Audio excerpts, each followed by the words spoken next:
حضور صلی اللہ علیہ وسلم کے پاس ایک مہمان آ گئے رات کے وقت میں. جب وہ آئے تو حضور نے پوچھا کھانا کھانا ہے؟ تم نے کہا کھانا ہے. جھوٹ اور بھوک کو جمع کرنا منع ہے. کہا جی کھانا ہے.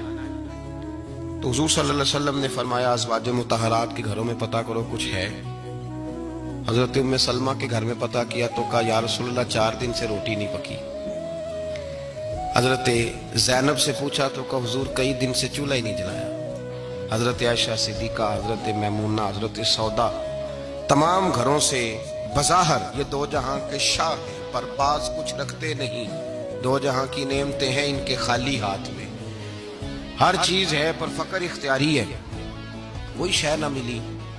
نبی پاک صلی اللہ علیہ وسلم نے مسجد میں اعلان کیا، فرمایا کون ہے جو میرے مہمان کو روٹی کھلائے؟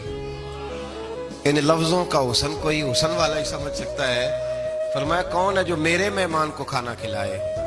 تو ایک صحابی لے گئے اور اٹھے وہ صحابی جو صحابہ میں غریب تھے، ایک انصاری جو غریب آدمی تھے. بہت زیادہ امیر آدمی اللہ کی راہ میں خرچ نہیں کر پاتا، اس کے لیے مشکل ہو جاتا ہے. اس کے لیے بہت امیر آدمی جو ہوتا ہے نا، وہ جتنا زیادہ امیر ہوتا ہے نا اتنی دیوار اس کے گرد کھڑی ہو جاتی ہے پیسوں کی. مشکل ہو جاتا ہے اس کے لیے. غریب آدمی کھڑے ہوئے. اگرچہ میرے محبوب کے غلاموں میں جو بڑے امیر تھے وہ بھی خرچ کرنے میں بڑے آگے تھے. حضرت عثمان غنی رضی اللہ تعالیٰ، حضرت عبد الرحمن ابن عوف، حضرت ابو بکر صدیق رضی اللہ. لیکن یہ غریب آدمی کا حضور میں لے جاؤں گا، میں لے کے جاؤں گا. یہ بخاری مسلم ہے. حضور نے فرمایا لے جاؤ. وہ اب صحابی گھر لے گئے اور بیوی سے مشورہ کیا. بات پہ غور کرنا، ہر چیز کی بھوک دیکھی جا سکتی ہے، بچوں کی نہیں دیکھی جا سکتی.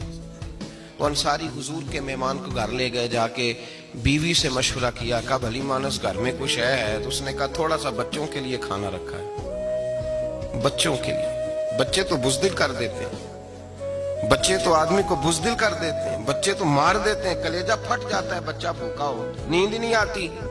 اب صحابی اپنی بیوی سے کیا کہتے ہیں؟ کہتے ہیں بچوں کو بہلا کے سلا دے، اور رسول اللہ کے لیے نہیں، رسول اللہ کے مہمان کے لیے. بھئی نبی پاک کے لیے نہیں، حضور کے. تجھ سے در در سے سگ اور سگ سے ہے مجھ کو نسبت. میری گردن میں بھی ہے دور کا پٹکا تیرا، تجھ سے در در سے سگ سگ سے ہے مجھ کو نسبت. لمبی بات ہے. بچوں کو سلا دو. بی بی نے بچوں کو سلا دیا تو میاں بیوی کا مشورہ ہوا کہ مہمان کے ساتھ بیٹھ کے روٹی کھانا بھی سنت ہے. تو اب مہمان کے ساتھ بیٹھ کے کھانا بھی ہے تو کھانا ہے 1-2 آدمی کا.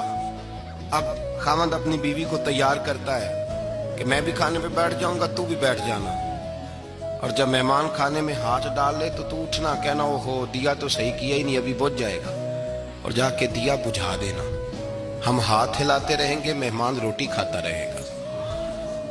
اور یار اس درد کو، اس کیف کو سمجھو.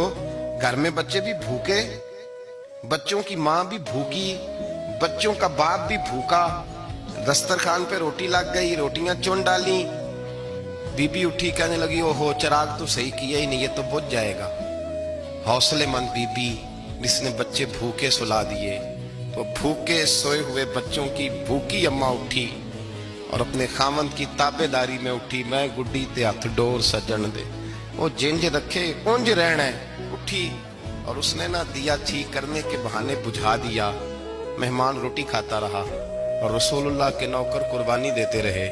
وہ روٹی کھا کے سیر ہو کے بستر بچھایا تو سو گیا.